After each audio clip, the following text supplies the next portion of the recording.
Magandang araw mula sa DOST Pag-asa. Ito po ang ating update patungkol sa minomonitor natin na si Bagyong Tino at ganoon din naman dun sa bagyo na papasok pa lang ng PAR na may international name na Fung Wong. Ang ibig pong sabihin nito ay isang uri ng mountain, Phoenix Mountain, at ang pangalan na ito ay nanggaling sa Hong Kong, China. Ito pong si Bagyong Tino ay lumabas na ng Philippine Area of Responsibility kaninang madaling araw, alas 12:30.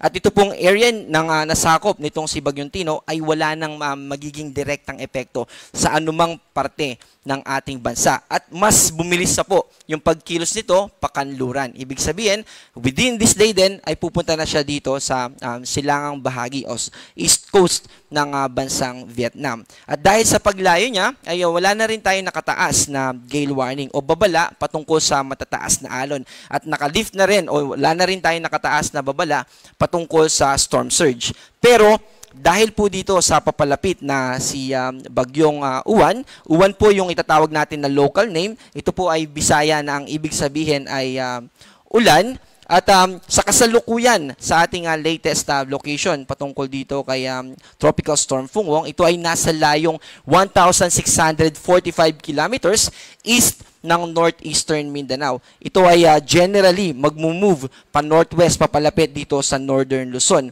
sa bilis na 10 kilometers per hour. Kung mapapansin natin, malaki po yung kaulapan na associated o sakop nitong tropical storm na magiging si Uwan. Pero habang papalakas po ito, bahagya po naliliit yan at mag-merge habang papalakas siya at marireach niya o aabot ito ng typhoon category bago ito pumasok ng Philippine Area of Responsibility by Friday night or Saturday morning. At pagpasok niya ng Philippine Area of Responsibility ay mas mag-i-intensify pa ito into super typhoon. Ito po yung ating forecast track. Ito po yung icon na kung saan ay magiging si Bagyong Uwan ay magiging super typhoon bago ito maglandfall. At base po sa ating latest advisory, yung landfall na location nito ay sa probinsya ng Isabela o kaya naman ay sa Aurora. Babaybayin niya itong kalupaan. At mas hihina siya dahil magkakaroon ito ng interaction kapag naglandfall na siya dito sa ating kalupaan at magiging typhoon category na lamang po ito. Pero yung badya nito na lakas ng hangin at ganoon din naman yung lakas ng mga pag-ulan ay gusto po natin na ngayon pa lang ay paghandaan na natin. May itataas din po tayo ng mga warnings pagdating sa storm surge, lalo na habang papalapit pa lang po ito sa ating kalupaan. At ganoon din naman yung gale warning natin. Sa mga susunod na araw ay pag tinaas na natin yung gale warning, hindi na po natin i-advise yung anumang aktibidad. Pag hindi na rin po natin i-advise anumang aktibidad sa coastal areas at ganoon din naman ay hindi na natin i-advise na pumalaot pa yung ating mga kababayan.